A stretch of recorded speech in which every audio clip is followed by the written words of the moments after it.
No, Juanes, en la clase de ayer habíamos terminado en esta diapositiva. Estábamos hablando de cómo calcular los tamaños muestrales, eh, precisamente porque nosotros necesitamos ahorrar dinero a la hora de hacer las encuestas. Una manera alternativa a determinar el tamaño muestral sería ya no suponer el error. Es decir, tomo una muestra, eso sí, aleatoria de un tamaño determinado, y una vez que tenga esa muestra aleatoria del tamaño determinado, pues lo que haría es determinar cuál fue el error o hasta dónde yo podría tener un error, ¿cierto? Ir a calcular esos intervalos de confianza, hasta dónde yo podría confiar en mi información.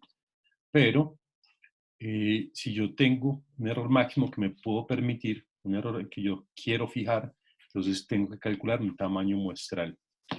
Están los dos enfoques. A mí me alcanza para 100 encuestas, ¿cierto? Las dejo fijas y voy y calculo el error. O yo necesito un error máximo de tanto, y ese valor es el que nos dice de qué tamaño va a ser nuestra muestra, el que nos determina qué tanto. La clase de ayer habíamos hablado de este tamaño muestral para la media, cuando mi interés es sobre el promedio o sobre el valor medio de los resultados. En este es sobre la proporción. Sobre la proporción, entonces nosotros tendríamos el mismo z que tenemos acá, que viene de esas tablitas, z de 1 menos alfa medios, que tengo ahí abajo en la tablita, ¿cierto? Es este mismo que les va a aparecer acá abajo y que dependerá del nivel de confianza que uno asuma. Y de nuevo, ¿de dónde saca uno que sea 99, 95, 90? De lo que uno necesite o quiera. El más común, el que uno casi siempre usa, este de punto 95. Pero es por una cosa de todo el mundo lo utiliza. Si yo necesito un poco más de confianza, ¿cierto?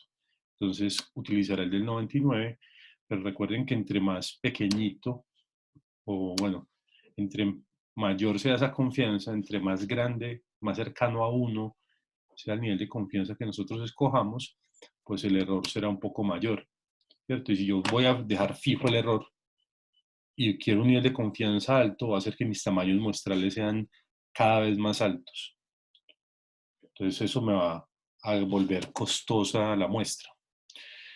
Entonces, de nuevo, este es el Z de alfa medios, P por Q, ¿cierto? P por Q, que son estas dos cosas de acá, sería la proporción a favor y la proporción en contra. Vamos a pensar que, simplemente para ejemplo, yo tengo una población en la que yo quiero saber la proporción de votantes por un candidato A y los que quieren votar por el candidato B. Yo me puedo enfocar solo en el candidato A, no necesito pensar en los dos. Bueno, podría ser la proporción P, los que quieren votar por el candidato A, y Q, los que votan por el candidato B. Como son solamente dos candidatos, pues actúan de la misma manera. Si yo no quiero votar por un candidato, voto por el otro. Digamos que aquí no hay opción de voto en blanco. Y serían complementarios. Es decir, la suma de estas dos proporciones da una o da 100% si lo estamos pensando en términos de porcentaje. Y este error es el error que nos vamos a permitir. Aquí es más ambiguo el error. Cuando estábamos hablando de la media, pues yo digo, yo quiero descacharme o me permito tener un error de $200 máximo, ¿cierto? Yo le doy las mismas unidades de mi variable, $30, le coloco el valor que yo creo que es el que yo me puedo darle el lujo de no acertar. Pero acá P y Q son proporciones. El error tiene que estar en términos de proporciones. Y entonces aquí viene a jugar un poco ese mismo negocio de las proporciones. Es un producto de dos proporciones que son complementarias. Entonces, aquí el error o el valor que maximiza esto, P y Q, sería 0.25, ¿cierto?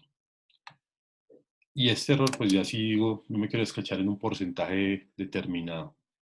Vuelve y funciona esa multiplicación por el total si yo conozco la población, el tamaño poblacional, N mayúscula, que hará que disminuya el tamaño muestral, ¿cierto? Este de acá es el ideal. Si yo tuviera infinitos datos, nosotros normalmente no tenemos infinitas personas en una población, pero cuando tenemos muchísimas, actúa igual, ¿cierto? Ese infinito que suena tan etéreo, normalmente no es exactamente infinito, es un valor muy grande.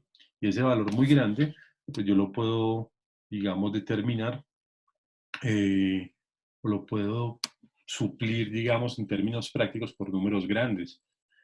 ¿Qué es grande? Vuelve el juego de ayer. Grande en estadística puede ser cantidades que no son tan grandes. 1000 ayer nos dio una rebaja del número de tamaño muestral muy pequeñito. 10.000 casi con seguridad no nos hubiera dado una rebaja, sino de 1 o 2 personas. Entonces, grande, muy grande, es depende. Aún así, yo aplicaría la fórmula por más grande que sea, a ver si de pronto me da algún tipo de rebaja en 2, 3, 4, 5. Cualquier cosa que se pueda ahorrar uno en encuestas es suficiente. Entonces, de nuevo, aquí está esa notica del punto 25. Si yo no conozco cómo se comporta, o no tengo una idea previa de cómo se comportan las proporciones dentro de mi población, los que están a favor y en contra, entonces asumiremos que P por Q es 0.25 porque es el mayor valor que podemos encontrar de ese producto. Y eso ocurre cuando ambas, o sea, cuando está muy equilibrada la cosa. Cuando la mitad de la población está a favor y la otra mitad está en contra. Ahí ese producto PQ es el máximo. Si yo tengo una suerte de desbalance, de desequilibrio, en el cual una de las dos, los que están a favor o en contra, es más grande que el otro, ese número P por Q queda más chiquito que 0.25. ¿Cierto? El valor más alto que se van a encontrar de ese producto es 0.25 y se coloca ahí precisamente tratando de que la muestra sea lo más completa posible, que logre barrer esa opción. Entonces vamos a pensar en esta empresa. Dice, una empresa de servicios quiere medir el nivel de satisfacción de sus clientes. El nivel de satisfacción, ¿cierto? Normalmente se mide en este tipo de variables, proporción. El 50% de la gente está más satisfecha, el 60%, el 80% de la población está satisfecha con el producto, o con este caso con el servicio. ¿Cuál sería el tamaño necesario de la muestra? ¿Cierto? Yo quiero medir cuál es el nivel de satisfacción de los clientes de esta empresa. Entonces, para calcular ese tamaño muestral, pues tenemos que recurrir a población, perdón, a proporción. Necesitamos un Z de alfa. Entonces yo lo que necesito es fijar el nivel de confianza. Aquí nos dicen del 95%. Entonces vamos a asumir ese. Por tanto, nuestro Z será este 1,96. Acá vamos a reemplazar por 1,96. P por Q, como nosotros no sabemos nada de la población, solo sabemos que es una empresa de servicios y que tenemos unos clientes, P por Q para nosotros va a ser 0.25. Y el error que nosotros estamos como investigadores dispuestos a aceptar sería del 5%. Nos vamos a permitir descacharnos en esa apreciación del 5%. Nosotros podríamos cambiarlo, podríamos decir, vea, el error que yo estoy dispuesto a aceptar es del 1% y simplemente lo cambiamos acá. En este caso, 5%. Lo calculamos y entonces viene que es el 1,96 que viene de cuál es el nivel de confianza que yo estoy dispuesto a aceptar. 0.25. Pregunta, qué pena. Señor. Aquí con el enunciado que dice que el nivel de confianza es del 95%, uno no podría asumir que el error sería el 5%, que es la diferencia entre 95 y 100. No, porque aquí es la discusión que teníamos ayer. Este 95% tiene que ver es cuántas veces yo me descacho dentro de los intervalos de confianza. Si yo lograra construir 100 intervalos de confianza, yo estaría dispuesto a sacrificar 5 de esos intervalos de confianza con tal de que yo 95 de ellos esté de manera correcta, ¿cierto? En cambio, este 5% es que la respuesta real esté 5% por encima o por debajo del valor que yo estoy aceptando, ¿cierto? Yo me puedo descachar en ese 5%. Y estos dos, si no, tienen que ser complementarios. Es decir, si yo aquí pongo 99, este puede seguir siendo 5. O si yo dejo este 95, yo puedo bajar este a 1, a 2, a 10. Este lo puedo mover como sea, porque ellos dos no tienen ningún tipo de relación. Esto es un error de proporción. Aquí no hay probabilidad. Aquí sí hay probabilidad. Es decir, máximo 100. Este aquí yo podría asumir errores groseros, ¿cierto? Errores de 100%, de 120, porque es un porcentaje, no es una probabilidad. Bueno, Entendido, profe, gracias. listo, joven. Entonces calcularíamos pues este 1,96 al cuadrado por 0,25, que es el máximo de P por Q, por el error que estamos dispuestos a admitir, que es el 5% al cuadrado, y eso nos da 384,16 si lo hacemos ahí en la calculadora. Y recuerden que nosotros lo que hacemos es redondear, bueno, mejor, aproximar para arriba o llevar al siguiente entero por encima. Y esto siempre por encima, por seguridad, nosotros necesitamos que sea ese valor, este error o menos que eso. Entonces, es bien probable que como tiramos por encima, el error ya no sea del 5%, sino que puede que sea un error del 4 con algo, ¿cierto? Para un nivel de confianza del 95. Este sí se va a quedar quieto siempre. El que después, como nosotros colocamos no 384,16 porque no tenemos 16.16 individuos, les colocamos 385 encuestas, ¿cierto? A realizar este nivel, este error máximo, ¿cierto? Realmente es lo máximo que nos podemos permitir, pero al colocar, digamos, casi una encuesta más, es bien probable que esto nos quede en 4 con algo, ¿cierto? 4,90 y pico, 4,80 y algo. Es decir, el error no va a ser exactamente 5, va a ser un poco menor que él. Si nosotros ya pensamos y conocemos algo de la empresa, sabemos que nuestra empresa tiene en total 1.000 clientes, los tenemos documentados, inscritos, tenemos una base de datos donde decimos, vea, en nuestra empresa tenemos solo 1.000 clientes matriculados, esos 1.000 clientes que nosotros conocemos de nuestra empresa, lo que haría es simplemente meterlo en esta fórmula que está acá, ¿cierto? Es casi la misma fórmula, simplemente le estamos agregando este n y este n menos 1, le estamos agregando esto que no estaba antes en el denominador, sumando. Y cuando hacemos eso, usted tiene que esto es 1.000, por aquí es 1.000 menos 1, por aquí es este valor que estaba en el numerador, pero no en el denominador, y lo calculamos y nos da 277,7. Ese 277,7 pues lo tenemos que redondear de nuevo por encima y nos queda 278. De nuevo, aquí el error no va a ser de 5%, va a ser un poco menor del 5% porque no nos dio exactamente 278, nos dio con 0,7 y este 0,03 que nos queda faltando para llegar al 278 va a hacer que el error disminuya. Entre más grandecita tome esta muestra, y entonces alguien dirá, vea, pues 278 es lo mismo que 280, hagamos 280, ¿cierto? Redondeemos esto. Listo, eso mejora el asunto. Eso hace que el error aún sea menor. Yo estoy dispuesto a permitirme hasta el 5%. Y este sería el valor mínimo aceptable para mí para poder decir 5%. Pero si yo tengo dinero, tiempo o tengo muchas formas de hacer esa encuesta y los resultados que puedo obtener son superiores a 278, maravilloso, mucho mejor porque el error va a disminuir. Ese error va a ir cayendo.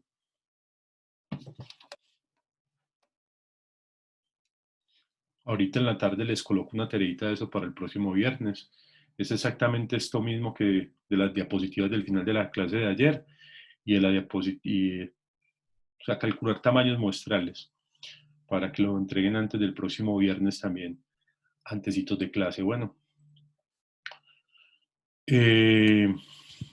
vamos a empezar ahora a darle como uso en la toma de decisiones a estas cositas de probabilidad, porque no nos podemos quedar simplemente en describir los datos. Aquí era donde iba a pasar al SPSS, ¿cierto? Para que trabajáramos un rato de SPSS antes de pruebas de hipótesis, pero como se dieron cuenta de un compañero que tenía el computador afuera, entonces vamos a esperar a que lo entre al trabajo ahorita después del descanso. Entonces vamos a ir avanzando un poco en las ideas y después del descanso le trabajaremos un rato al SPSS con ese taller que les subí ayer. ¿Cuál es la idea de ese taller? Que lo vamos haciendo paso a paso, ¿cierto? No les voy a hacer todo, no les voy a mostrar cómo hacer cada cosa. Vamos a hacer yo voy a hacer lo básico para que ustedes aprendan las herramientas y hay cosas que ustedes tendrán que ir encontrando ahí porque son lo mismo, simplemente lo estoy escribiendo de varias maneras, las mismas preguntas. Y la idea es que ese taller que hagamos en ese PSS lo vayan documentando, ¿cierto? Lo vayan haciendo en Word, lo vayan escribiendo y cuando esté terminado me lo manden el correo y será uno de los trabajos, ¿cierto? Entonces, ¿qué es una prueba de hipótesis?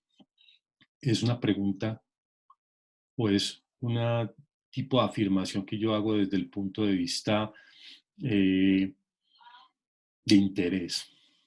O sea, yo estoy interesado en ciertas cosas y me las pregunto.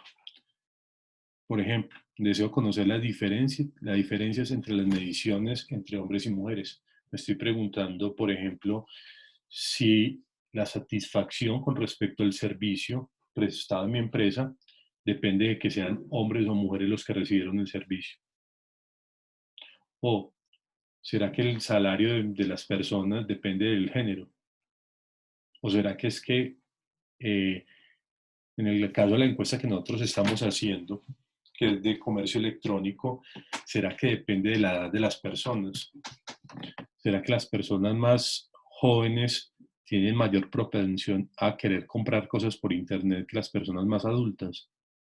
Ese tipo de preguntas me las tengo que hacer para poder pensar que voy a darle uso a las encuestas, ¿cierto? Yo necesito empezar a preguntarme cosas, a ver eso para dónde va.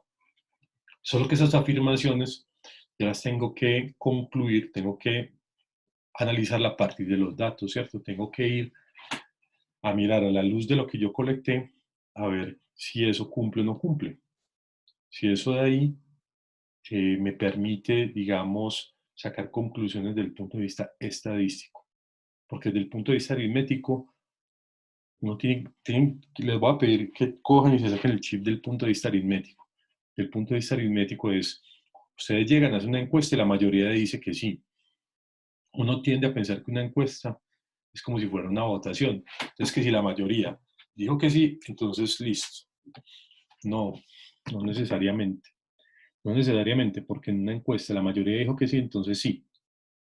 Porque depende de la variabilidad de los datos.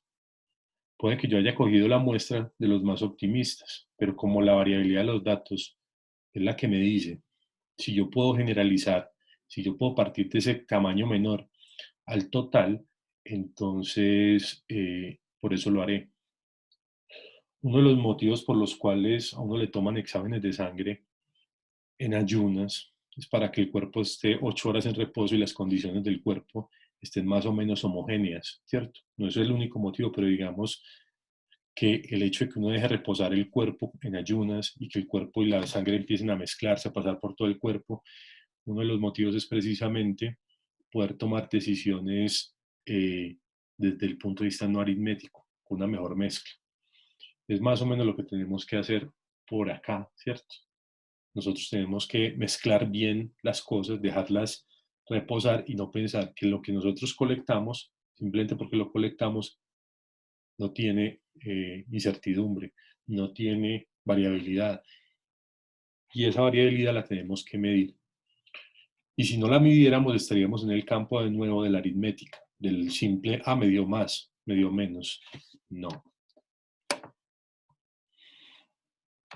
Al proceso en el que nosotros, digamos, involucraremos la incertidumbre, lo llamaremos prueba de hipótesis, es un proceso de toma de decisiones realmente basado en datos y que introduce la incertidumbre dentro de su toma de decisiones, dentro de todo ese tipo de pasos, porque esto realmente, la mayoría de las cosas que nosotros vemos aquí, se van a dar cuenta, tiene como una suerte de receta, un algoritmo, unos pasos a seguir.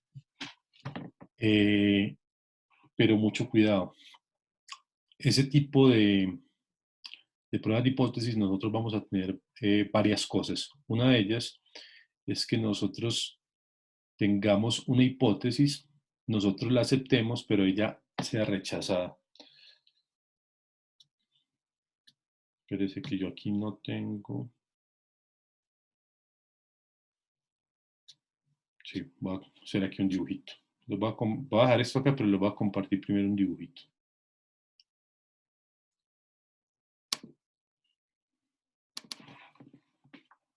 Bueno, un dibujito no le voy a compartir mi tablero.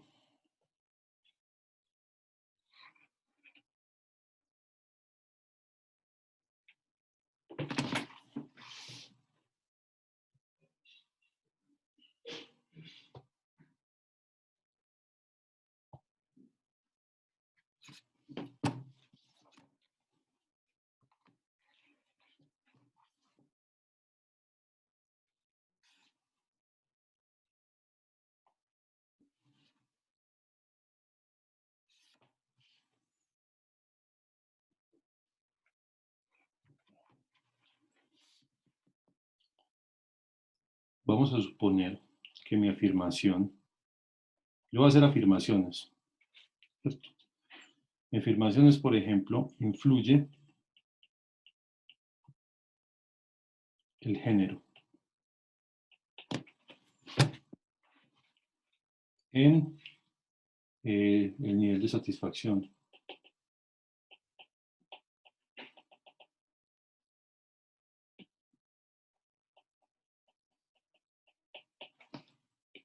Eso es una pregunta desde el punto de vista estadístico que yo me puedo hacer.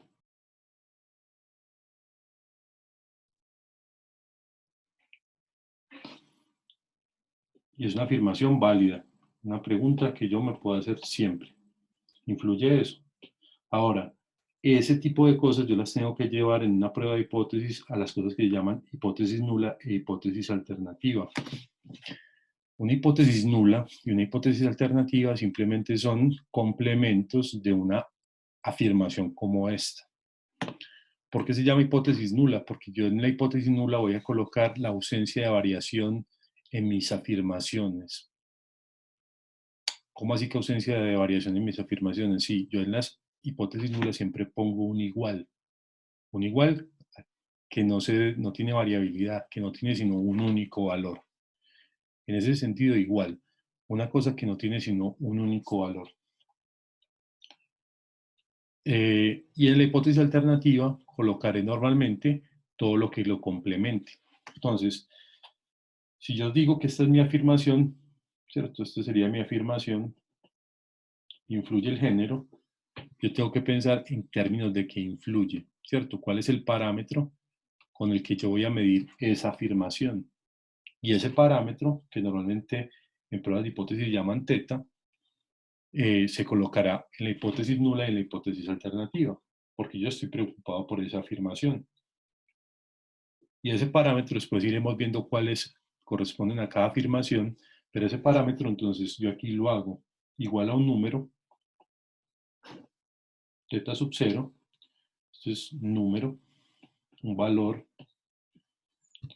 mientras que en la hipótesis alternativa yo tendré, es diferente de lo que yo afirmé, o es mayor de lo que yo afirmé, o es menor de lo que yo afirmé, porque estos valores de aquí, este teta sub 0, que aparece ahí, realmente es lo que yo afirmé en la hipótesis nula.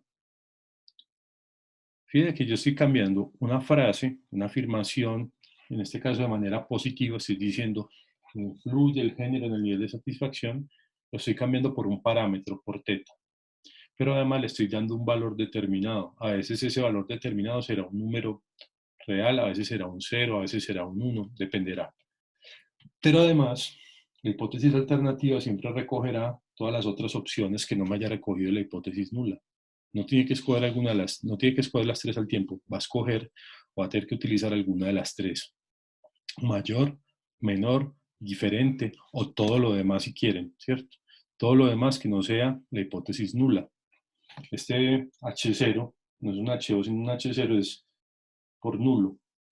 Y nulo en sentido de que aquí hay un igual, ¿cierto? No hay variabilidad en el valor de teta 0. Lo que valga teta 0 se queda fijo en el tiempo.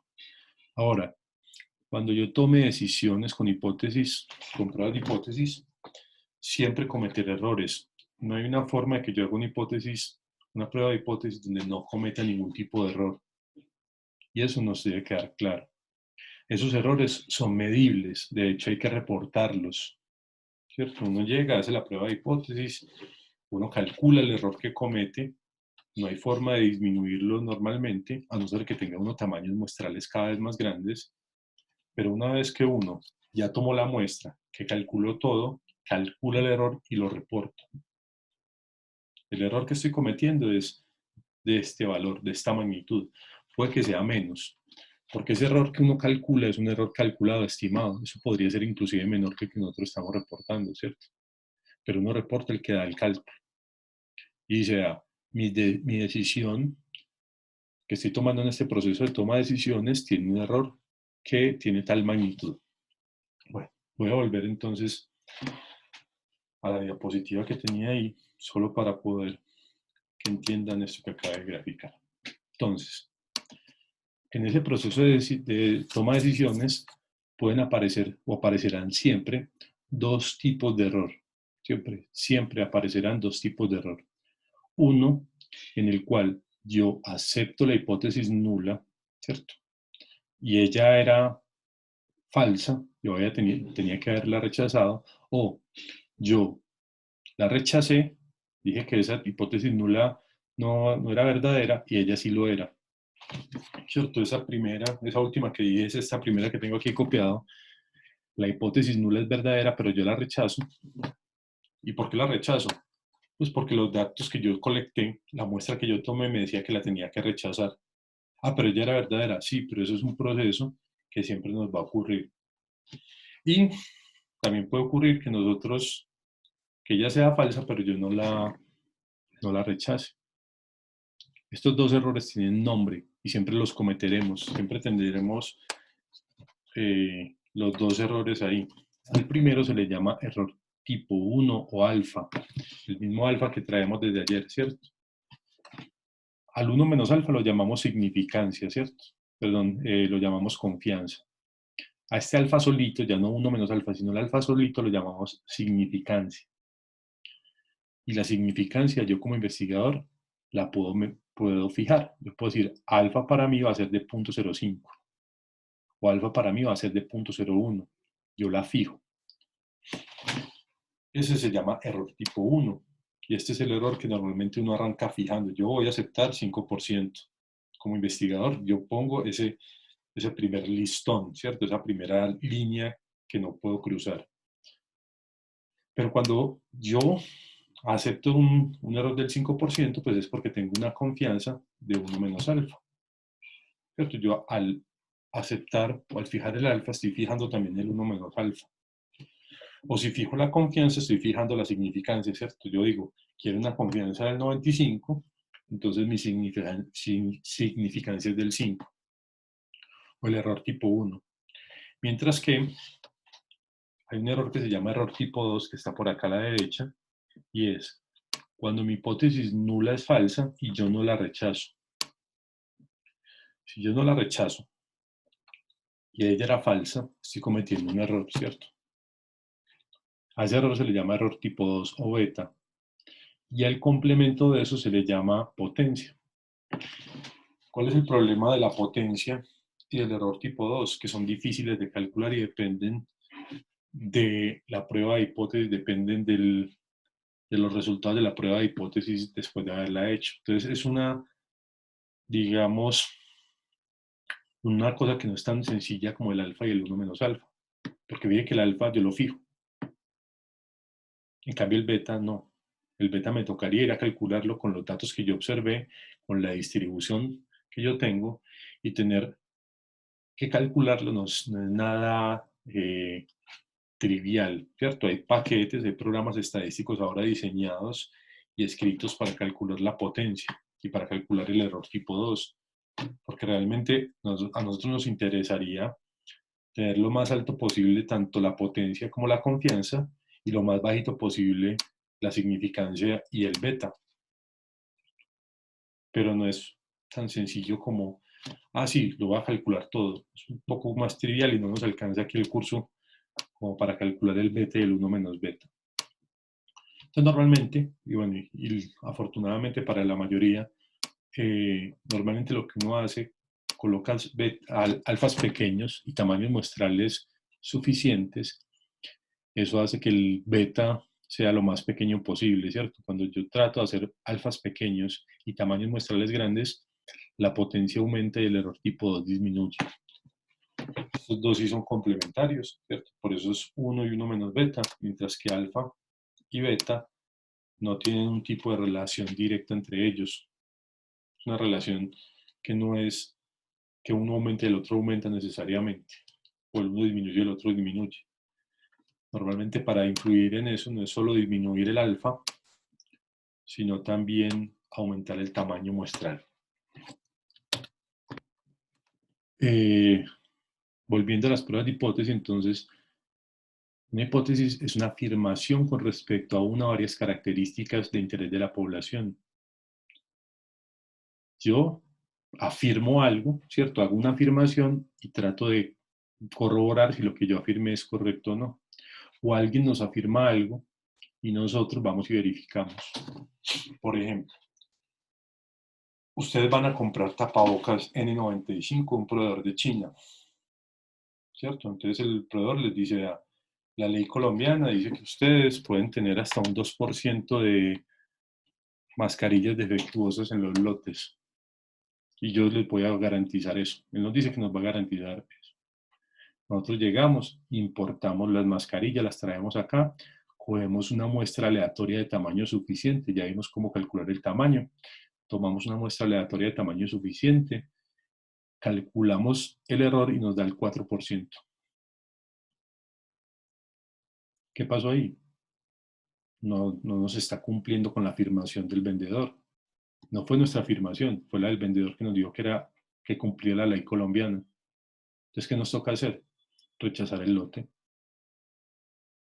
Nosotros importamos computadores y el vendedor nos dice, vea, máximo el 1% de los computadores que yo le mando están malos. Llegamos, recibimos el lote, si ustedes destapan todos los computadores, ¿qué va a pasar? Que ya no los pueden vender como nuevos. Entonces lo que se hace es que se coge una muestra aleatoria, se abren, se ensayan y resulta que ese porcentaje no es 1%, sino el 5%. ¿Qué sucede con eso? Toca devolver el lote. Cosas de ese estilo se hacen todo el tiempo, ¿cierto? Yo a veces no soy el que determino cuál es mi afirmación, sino que a veces alguien me afirma algo y yo lo que quiero es verificar si lo que él me dijo es verdad o no. Entonces, para determinar la validez de esa afirmación, lo debemos hacer utilizando muestra aleatoria, ¿cierto? La parte aleatoria de las tiene que quedar bien claro. No es que yo cojo los 5 primeros que me encontré, los que tengo más cerquita. Es que yo los tengo que sortear de alguna manera para escogerlos de manera aleatoria.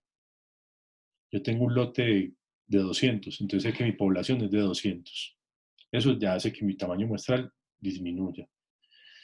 Llego, calculo para esos 200 como tamaño máximo, cuántos tengo que testear, cojo la cantidad, la reviso y una vez que lo revise determino si lo que me dijeron era verdad o mentira.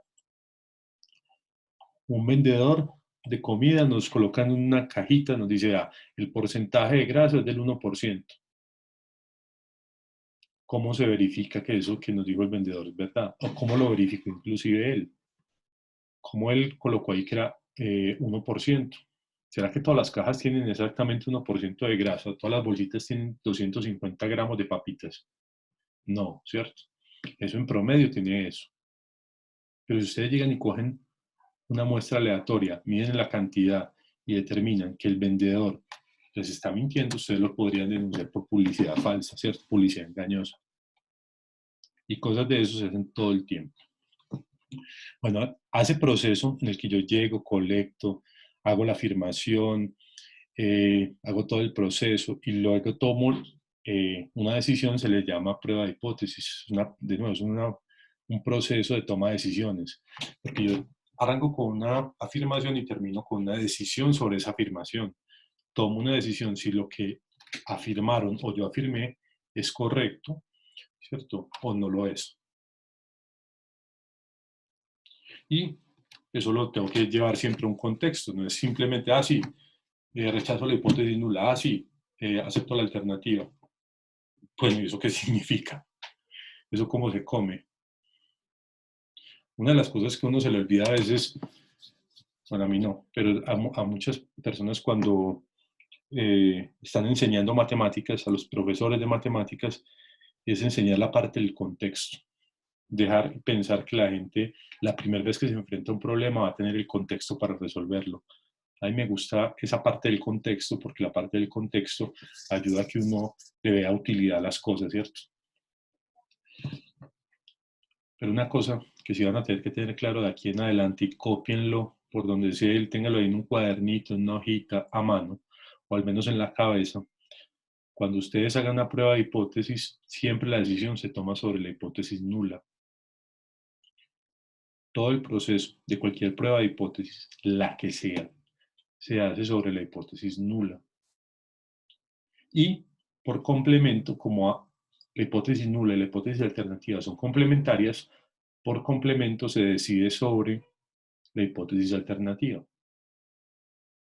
Yo llego, colecto los datos, todo lo que haga es pensando en la hipótesis nula, al menos en la parte matemática numérica. Pero una vez termine de hacer toda la parte matemática numérica, que yo ya tomé la decisión en términos de HA, por complemento pienso en, perdón, H0, por complemento lo hago en HA, lo hago en la hipótesis alternativa. ¿Y por qué no se hace directamente en la alternativa? Pues porque la alternativa normalmente tiene infinitos resultados. ¿Y qué pasa cuando yo tengo infinitos resultados? Que me tocaría hacer infinitas pruebas de hipótesis para concluir. Se vuelve un trabajo dispendioso.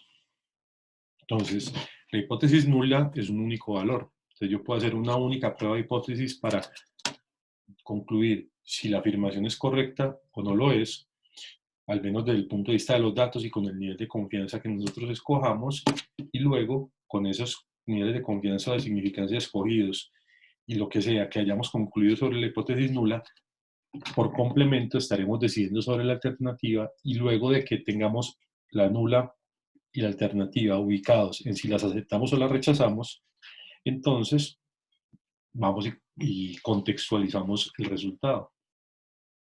Y ojo, la hipótesis nula y alternativa siempre tienen aceptación y rechazo contrarios. Si yo a la nula la acepté, a la alternativa la rechazo. Si yo a la nula la rechacé, a la alternativa la acepto. Son complementarias, ¿cierto? No puedo aceptar las dos o rechazar las dos. Una queda aceptada y la otra queda rechazada siempre. Por complemento, ¿cierto? Entonces yo siempre digo, no rechazo la hipótesis nula, entonces rechazo la alternativa. Rechazo la hipótesis nula, entonces acepto la alternativa. Y para eso nos vamos a basar en una cosa que se llama el p-valor, o la significancia, perdón, el grado de significancia. Y aquí vamos a tener que hacer un esfuerzo grande para diferenciar alfa del grado de significancia que nos da SPSS. En casi todos los paquetes estadísticos, en casi todos, excepto SPSS, el uno se llama alfa y el otro se llama p-valor. Y se comparan entre ellos, ¿cierto? Pero resulta que en SPSS el p-valor se llama grado de significancia. Entonces alfa se llama significancia. Y el SPSS nos presenta el p-valor con un nombre que se llama grado de significancia. Y tengo que comparar significancia con grado de significancia. Suena como un trabalengua, ¿cierto? Pero así lo hace SPSS. De esa manera le pone el nombre. Pero entonces también anótenlo por ahí, ténganlo presente, que cuando nosotros SPSS nos arroje un valor que se llama significancia o grado de significancia, nos está arrojando realmente el p-valor. ¿Y qué es el p-valor? Ya vamos a verlo, pero ténganlo claro. Y de nuevo, antes aquí, el p-valor va a ser la probabilidad de que nos equivoquemos cuando rechazamos la hipótesis nula. La probabilidad de que nos equivoquemos cuando rechazamos la hipótesis nula. Entonces, si el p-valor es bajito, rechazaremos la hipótesis nula. Y ahí es donde viene, ¿qué es bajito? Bajito es cuál fue el alfa que nosotros escogimos. Más bajito que ese alfa. Y aquí voy a volver a mi tablerito. Una cosa que yo normalmente hago en clase es copiar en el tablero, en una esquinita,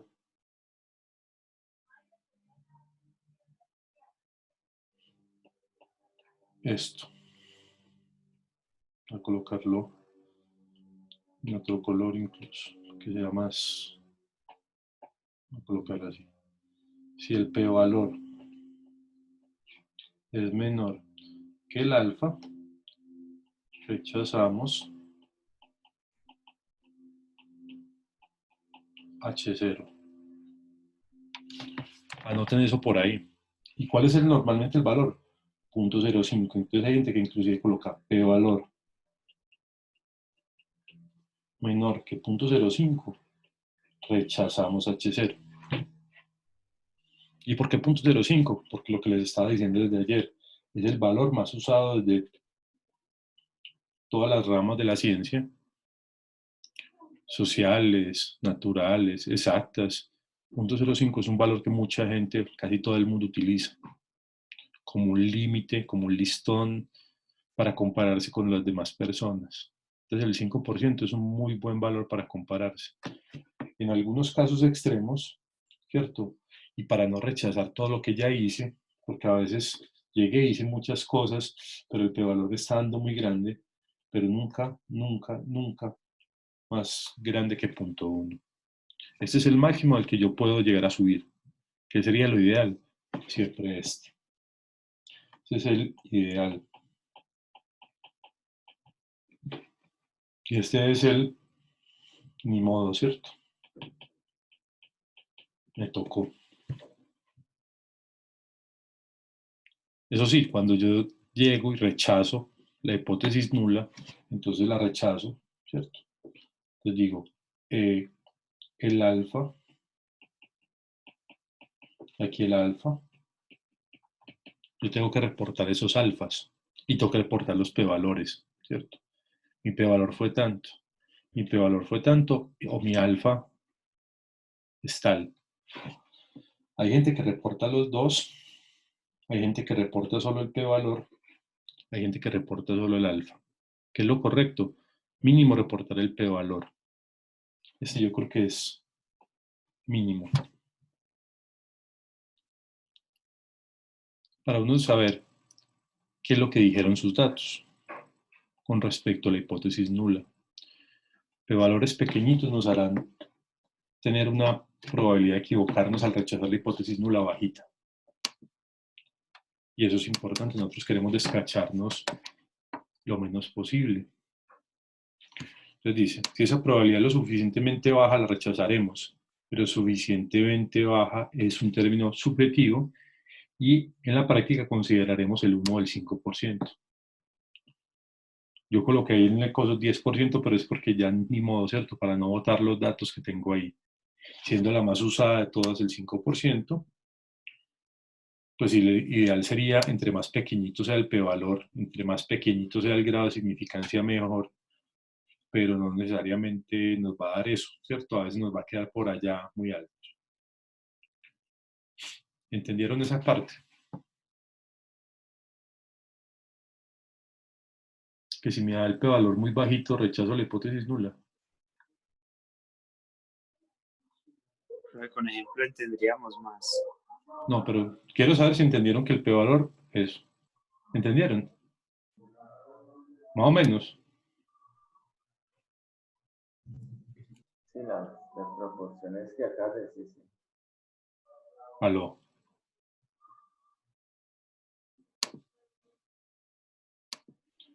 Bueno, quiero que prendan sus micrófonos porque vamos a jugar un jueguito aquí. No es un juego para mandar ni en quizzes, va a ser aquí en la diapositiva.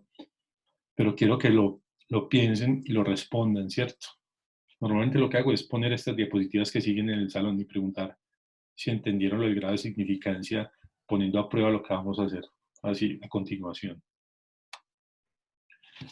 Bueno, entonces, la primera pregunta. Hipótesis nula es que la media de los salarios de los hombres y mujeres son iguales. Fíjense que siempre estoy diciendo que las afirmaciones de la hipótesis nula carecen de diferencia. Aquí estoy diciendo que salarios promedio de hombres y mujeres son iguales. Mientras que la alternativa es que son diferentes. No estoy diciendo que uno sea mayor que el otro, es que son diferentes. Puede que el de los hombres o el de las mujeres sea mayor, ¿cierto? Pero esa es mi afirmación. Llego, colecto mis datos, calculo todo y el p-valor me da el 1%. ¿Qué tengo que concluir? Ahí rechazo la hipótesis, no le acepto la alternativa. Perfecto. Eso es lo que significa siempre. El p-valor me dio inferior a 0.05. Significa que yo rechazo la afirmación que dice que la medida de los salarios de los hombres son iguales y entonces acepto la alternativa. La medida de los salarios de los hombres y mujeres son diferentes. Yo cojo mi grado de significancia, mi p-valor, y con respecto a él decido si acepto o rechazo la hipótesis nula y por complemento la alternativa. Aquí rechazo la hipótesis nula, acepto la alternativa. ¿Entendieron los demás? Sí, señor. Bueno, vamos Sí, para el señor. siguiente, porque son varios ejemplos así. Vamos a ver con el que sigue. Ejemplo 2. Mi afirmación es, existe una relación entre los constructos servicio al cliente y productividad. La hipótesis alternativa es que no existe una relación entre los constructos servicio al cliente y productividad. Llego, calculo todo, me da un p-valor de 0.2. Conclusión. Acepto la Ahora al hipótesis contrario, profe. nula. Acepto la hipótesis nula. Acepta la hipótesis. Bueno, nunca decimos que aceptamos la hipótesis nula, es una cosa que no les había dicho, pero lo único, nosotros con la hipótesis nula siempre decimos no podemos rechazarla. Es un juego de palabras, pero se dice no podemos rechazar la hipótesis nula. Pero uno sabe que la está aceptando, ¿cierto? ¿No? Interiormente sabe que lo que está haciendo es aceptar la hipótesis nula. Eso es lo que uno no lo puede decir. ¿Y por qué no lo puede decir? Porque la hipótesis nula es un único valor con respecto a infinitos que tiene la hipótesis alternativa. Entonces estoy tomando una decisión que normalmente conocen como decisiones poco robustas. Ese es el nombre que se les da. Decisiones poco robustas. ¿Por qué? No rechazar la hipótesis nula es una decisión poco robusta. Y eso es a veces lo que me interesa, ¿cierto? Porque oye, que yo quiero, inclusive a mí me interesa saber si existe una relación para poder medirla. Pero lo primero que me tengo que preguntar es si existe relación. Y si le existe esa relación, medirla para saber cómo, ¿cierto? El servicio del cliente va a influir en la productividad o viceversa. Entonces no se rechaza la hipótesis nula. No es que es como si uno la aceptara, ¿cierto? Por tanto, no parece que exista una relación. Perdón. Aquí está mal redactado, ¿cierto? No se rechaza la hipótesis nula, entonces existe una relación. Por tanto, parece, aquí este no sobra, parece que existe una relación entre los constructos de servicio al cliente y productividad. Ese no está mal, ¿cierto? Tengo que corregir aquí ejemplo 2.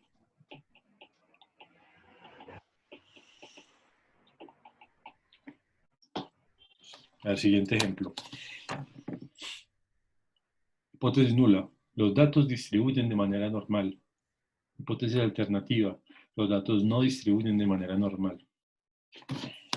Llego, meto todos los datos, calculo el p-valor y me da 0.91. No se descarta la hipótesis nula. No podemos rechazar. Profe, es demasiado alto, ¿no? Sí, entonces no podemos rechazar la hipótesis nula. Y entre más alto, mejor para no rechazarla, ¿cierto? A pesar de que no rechazar la hipótesis nula se considera una decisión poco robusta, entre más cerquita uno mejor, queda uno como más tranquilo. Y en este caso, a nosotros casi siempre nos interesa, en esta afirmación que la vamos a trabajar mucho durante el semestre, durante las clases, los datos distribuyen de manera normal, es lo mejor que nos puede suceder a nosotros. Nos facilita mucho, mucho la toma de decisiones. Si los datos son normales, las decisiones son más sencillas de tomar. Porque la normalidad en los datos implica esa campanita que dibujé anoche, y esa campanita hace que las decisiones que tomemos sean tomadas de una mejor manera desde el punto de vista numérico-matemático.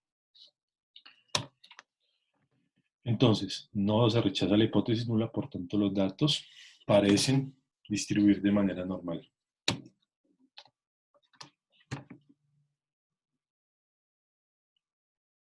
Y aquí entonces vamos a necesitar ese PSS para poder continuar.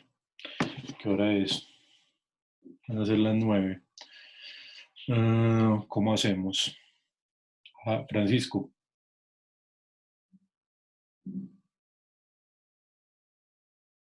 Francisco. Moreno González. No, el que dijo que necesitaba el computador era Francisco Javier. El que está en Cali. Caleño, sí. Francisco Javier Moreno. Francisco Javier, está por ahí. Usted lo tiene en un grupo de WhatsApp o algo por el estilo. Sí, profe, ya estoy hablando con él.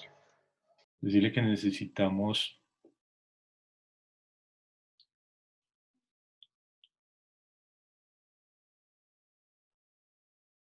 Bueno, mientras él aparece, tenemos dos cosas. La primera, nosotros hay unas cosas que nos van a interesar mucho de las pruebas de hipótesis, más por el sentido de encontrar un camino que por otra cosa. Y son las pruebas de normalidad y homocedasticidad. Cuando yo estoy tratando de mirar estas dos pruebas de normalidad y homocedasticidad, estoy tratando de ver si yo tengo estadística, ¿cierto? Paramétrica. ¿Qué es estadística paramétrica? La estadística clásica en la cual yo tengo, supongo que mis datos son simétricos con respecto a la media y que la desviación, o sea, los valores que se desvían del centro, que alejan del centro, son muy poquitos. Pero además que la variabilidad, cuando yo parto mis grupos, yo tengo mi población y corto con una tijera y separo en 2 o 3 grupos, la variabilidad de los datos es similar. A la primera de mirar si los datos se distribuyen alrededor de la media y los valores que se alejan no son muchos, se le conoce como pruebas de normalidad, y a esa donde yo parto los grupos y miro si son homogéneos en términos de variabilidad, se le llaman pruebas de homocedasticidad.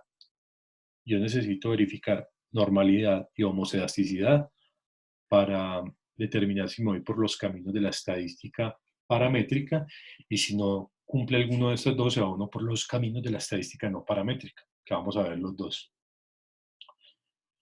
Pero entonces sí necesitaríamos que tuviera ahí el computador, y si no, pues ni modo, tocará arrancar sin él.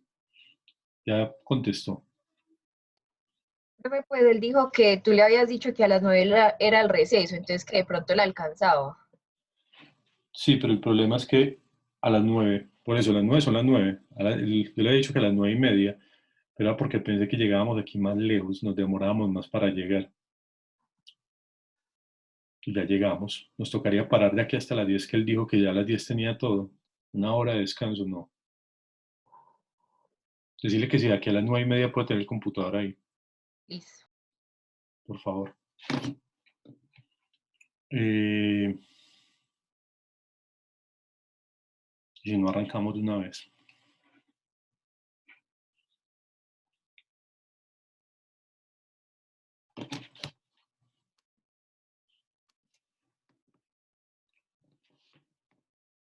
Hola, Francisco.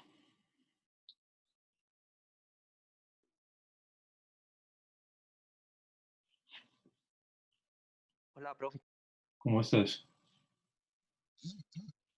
Aló, tengo inconveniente con el internet la planta, porque yo estoy en una planta de medicamentos, pero ya estoy saliendo, profe. Ya voy para mi casa porque aquí no puedo utilizar el computador mío. ¿Estarías en media hora en tu casa? Sí, señor, sí. Listo. Entonces vamos a hacer lo siguiente. De aquí a las 9:30, 9:40 nos conectamos para seguir.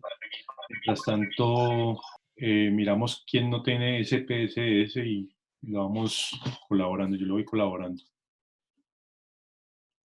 Entonces, a las 9:30, 9:30, 9:40. 9:40 para que le dé tiempo y que no se vaya a chocar llegando a la casa. Gracias, profe. Listo. Gracias, muchacho. Depende de la probabilidad, profe. Ah, sí. Hay 50 y 50 de que choque. Uy, no le dediquen, no le deseen eso.